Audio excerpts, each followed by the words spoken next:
اسلام میں بارات کا کوئی تصور نہیں، سہرا بندی کی کوئی تقریب نہیں، ہندوانہ تقریبات نہیں۔ بارات کے لیے عربی میں کوئی لفظ ہی نہیں ہے۔ قرآن اور حدیث میں کیا ہوگا؟ عربی میں نہیں ہے، کوئی لفظ نہیں۔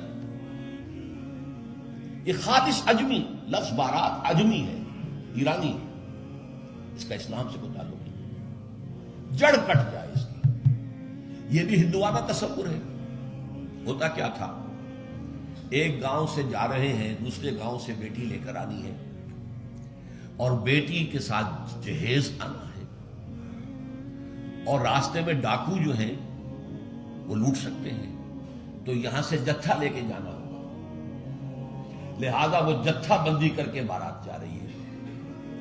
اب وہ جا کر جنج گھر جو بنے ہوئے ہیں وہاں پر ٹھہر رہی ہے، 2 دن 3 دن عیش کر رہے ہیں، کوئی چھرے اڑا رہے ہیں لڑکی والوں کے پیسے پر، پھر وہ مال غنیمت سے گدے پھدے واپس آ رہے ہیں، لہذا وہ جتھا حفاظت کرتا تھا۔ یہ سارا ہندوانہ تصور ہے، اسلام سے کوئی تعلق نہیں۔ تو نمبر 1 نکاح مسجد میں، نمبر 2 کوئی دعوت طعام ہی نہیں، کوئی بھی نہیں، نو انٹرٹینمنٹ واٹس ایور لڑکی والوں کی طرف سے۔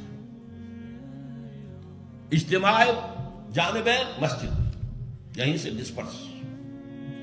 حضرت فاطمہ کو تو وداع کرانے کے لیے حضرت علی گئے بھی نہیں تھے۔ نکاح کے بعد کچھ خواتین حضرت فاطمہ کو لے کر حجرے میں چھوڑ آئی تھی جا کر، جو ایک انصاری صحابی نے حضرت علی کو دیا تھا، ورنہ ان کے پاس حجرہ بھی نہیں تھا۔ 3 باتیں ہو گئی۔ چوتھی بات، ولیمہ جو ہے اس کی تاکید ہے۔ یہی وجہ ہے کہ جب یہ شادی پر مکمل پابندی لگائی گئی تھی، میں نے اشتہار دیا تھا کہ ولیمے پر پابندی نہیں ہونی چاہیے۔ لڑکی والے کے ہاں تو آپ سوچئے، جو دلیل میں نے دی اس کی نفی میں، نفسیاتی دلیل بہت بڑی ہے۔ لڑکی والے کے ہاں ویسے تو لفظ شادی خوشی، وہاں بھی شادی یہاں بھی شادی، لڑکی والے کے ہاں خوشی نہیں ہوتی۔ اس کے گھر سے لخت جگر نور چشم نکل کر جا رہی ہے، کیسے خوشی ہوگی؟ مائیں رو رہی ہوتی ہیں، انہیں غشی پڑی ہوتی ہے جب بچیاں نکل رہی ہوتی ہیں، بہن بھائی رو رہے ہوتے ہیں، باپوں کے آنکھوں کے اندر بھی آنسو آئے ہوتے ہیں، نمی آئی ہوتی ہے۔ میں نے بھی 5 بیٹیاں رخصت کی اپنے گھر سے، اور آنکھوں میں نمی آئی ہے۔ I couldn't withhold my tears۔ پھر یہ صرف یہ تو ہوتا ہے کہ ایک ذمہ داری کا بوجھ تھا، آج اتر گیا۔ اسے آپ انگریزی میں سائی آف ریلیف کہہ سکتے ہیں، بس کوئی خوشی نہیں۔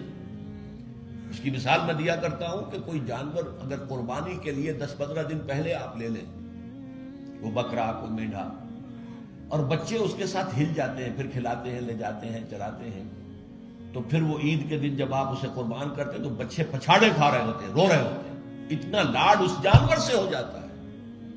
تو یہ نور چشم لخت جگر گھر سے نکل رہی ہے، 18-20 برس رہی ہے آپ کے گھر میں، آج جا رہی ہے۔ ٹھیک ہے، سائی آف ریلیف ہے، لیکن اندیشہ بھی ہوتا ہے، ذہن میں رکھیے، ہمیشہ ہوتا ہے۔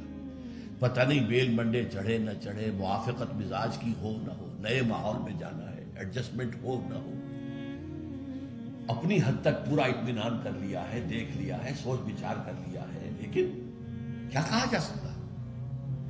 ایک بالکل یوں سمجھیے کہ ایک نیا ماحول ہے، نئے جگہ جا رہی ہے، لہذا وہ اندیشہ بھی موجود ہے۔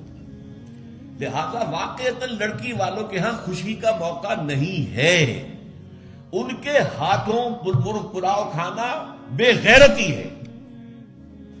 ہاں، لڑکے والے کے ہاں خوشی ہے، اس کا گھر آباد ہوا ہے، اور اسے حکم دیا حضور نے، اولموا ولو بشاۃ، ولیمہ ضرور کرو، چاہے تمہارے پاس ایک ہی بکری ہو۔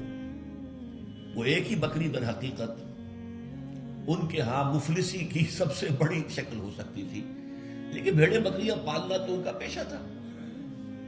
تو کسی کو ایک ہی بکری ہے تو معلوم ہوا بہت ہی غریب ہے، فرمایا اسی کو ذبح کرو، کھانا کھلاؤ، اپنے دوستوں کو، اپنے احباب کو سیلیبریٹ کرو۔ سیلیبریشن تمہارے ہاں ہونی چاہیے، مرد کے